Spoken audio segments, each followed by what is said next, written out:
Hello and welcome back to wings Udaan. आप सभी ने आज सोशल मीडिया के बहुत सारे पोस्ट के थ्रू देखा होगा कि आज नए तहसीलदार कोर्ट केस की हेयरिंग थी और उसमें कुछ चीज़ें निकल कर आई हैं, वो आज डिस्कस करेंगे। जो लोग भी चैनल पर नए हैं, डोंट फॉरगेट टू सब्सक्राइब। इस चैनल पर आपको हर अपडेट सबसे पहले मिलती है। साथ ही साथ बहुत सारे वीडियो लेक्चर्स और एमसीक्यू प्रैक्टिस सेशंस भी आपको इस चैनल पर मिलते हैं। ये सभी कुछ देखने के लिए आप हमारी प्लेलिस्ट में जाकर चेक कर सकते हैं। तो आज अब बात करते हैं आज के वीडियो की। सबसे पहली बात तो आज भी जनरल एडमिनिस्ट्रेशन डिपार्टमेंट की तरफ से कोई रिप्लाई नहीं आया।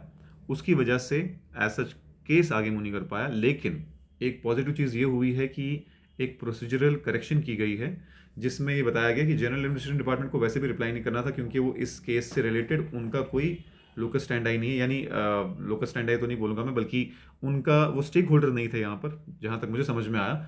स्टेक होल्डर कौन था? रेवेन्यू सेक्रेटरी, जो रेवेन्यू डिपार्टमेंट है, क्योंकि पोस्ट उन्हीं की है।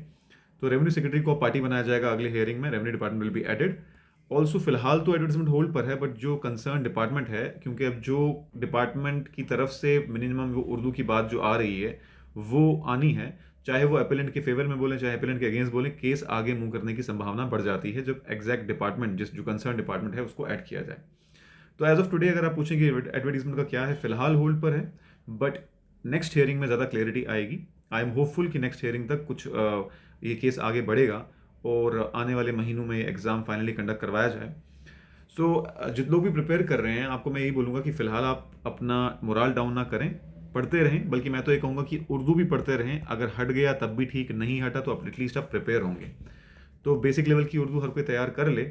अगर हट गया तो फिर भी ठीक है, लेकिन अगर नहीं हटा फाइनली, लेट्स से अगर फिलहाल तो 20% जो है 20 मार्क्स आउट ऑफ 50 आपको लाने हैं, यानी 40% मार्क्स स्कोर करने हैं आपको।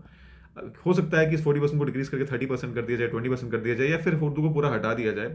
Can't say anything right now. लेकिन आप लोग, जो लोग भी सीरियसली इस एग्जाम के लिए प्रिपेयर कर रहे हैं, you should not be surprise at that time. उस टाइम पे आप प्रिपेयर होने चाहिए दोनों चीज़ों के लिए, दोनों चीज़ों के लिए। उर्दू रहे उस चीज़ के लिए भी, उर्दू ना रहे उसके लिए भी। तो आप तैयारी करते रहें।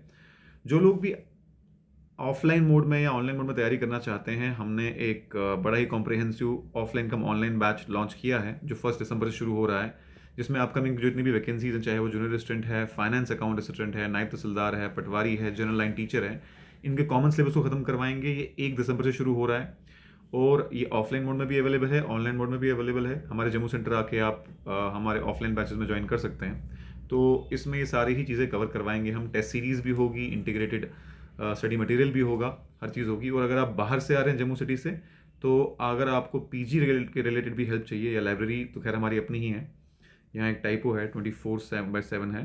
अगर बॉयज़ गर्ल्स पीजी के लिए भी आपको हेल्प चाहिए, तो हमारे इंस्टीट्यूट के आसपास बहुत सारे पीजीज़ हैं, हमारे बहुत से स्टूडेंट वहाँ रहते हैं। आप, अगर आपकी कोई भी क्वेरी इसके रिलेटेड है, तो आप इन दिए हुए नंबर पर कॉल कर सकते हैं, या डिस्क्रिप्शन बॉक्स में गूगल फॉर्म है, वो भी भर सकते हैं। तो हमारी टीम आपको कॉल बैक करेगी और डिटेल्स देगी। So all the best everyone. जो भी अपडेट होगी हम आपके पास दोबारा पहुंचाएंगे। Thank you.